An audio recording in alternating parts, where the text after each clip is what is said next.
So you may have guessed what this video is about, and that is predominantly about nutrition and a few thoughts and discoveries that I thought I would share on the channel.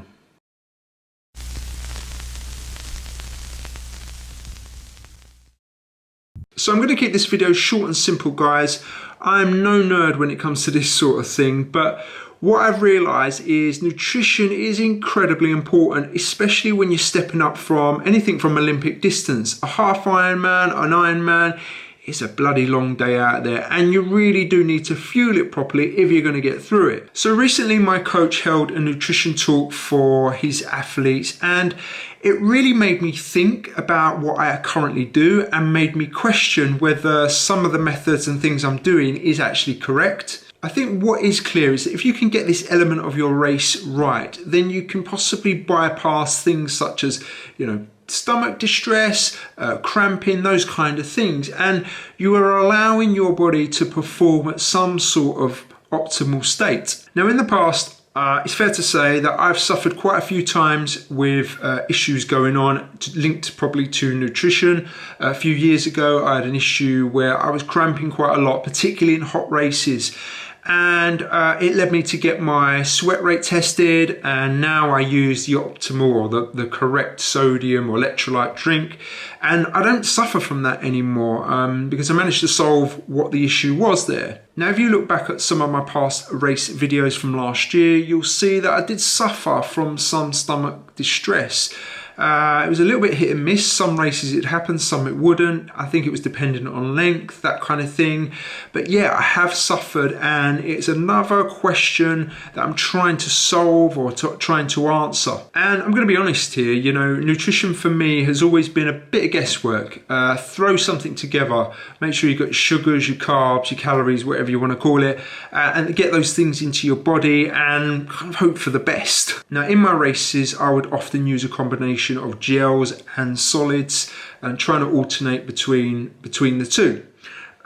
So yeah, I was just trying to get the nutrients in my body and giving myself what I needed to get through the race. In hindsight, it's probably not the best idea because I'm starting to realise now that having those solids is probably what's causing me the stomach distress because they're sitting in my stomach a little bit too long. So recently I've discovered these, which are the Precision Hydration Gels. They're fairly new.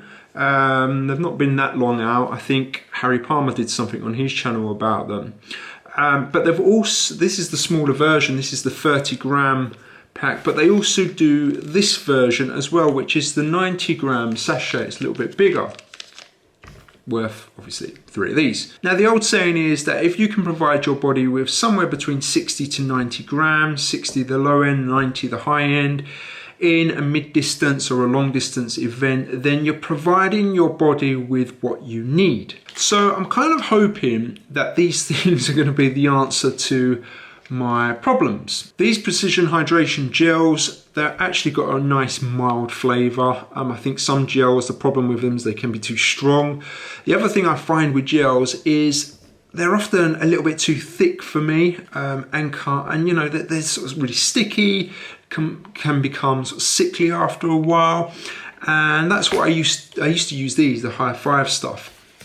2 versions. This one's slightly thicker, but this is their Aqua Gel. It's more watery, and I like the flavour of these. Really easy to take in, but the problem with these, they are only worth 23 grams of carbs, meaning you'd need to take around 4 of those or every hour. And trying to carry 4 of those, or 8 or 12, is quite tricky, particularly on the bike. So I've been testing these ones out over the last few weeks. I bought about 8 or 9 sachets of the smaller ones.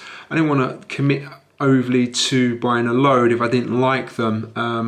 Initially I bought 4 and then I bought some more, and they've been going well. I'm actually feeling that I can use these in my race now. So the bigger pouch, the 90-gram pouch, is much easier to carry on the bike. As you can see, it's got a little screw top lid here, so you can drink it over the course of an hour, which is quite useful because you can really monitor your intake of carbs quite easily. I know that if I take 3 of these on the bike and get through them, I probably had a bit too much carbs because I'm not sure I can stomach a full 90 in an hour. However, look at this, you know, that's all I've got to carry, those 3, compared to, I don't know, a load of these, lots of bits of solids of food. You know, I used to cut up Cliff Bars and wrap them up and, you know, eat a bit of that every 20 minutes and that kind of thing. So in terms of carrying them on the race, much easier. So you can sort of see now how I'm going to approach my nutrition on the bike and use gels purely this year. I've never been one to put them in my drinks and that kind of thing. I just don't drink enough, I don't think. And that's something I still need to work on and train my gut to try and get more fluid into me. And like I said, it's going to be a lot easier to manage. I know how much I'm consuming and to carry these on the bike. So that's my short video on that, guys. I hope you've enjoyed that.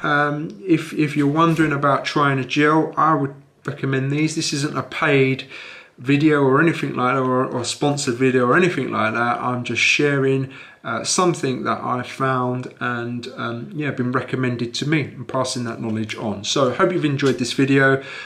Do click the like and the subscribe button if you're new around here, and I'll see you again very soon.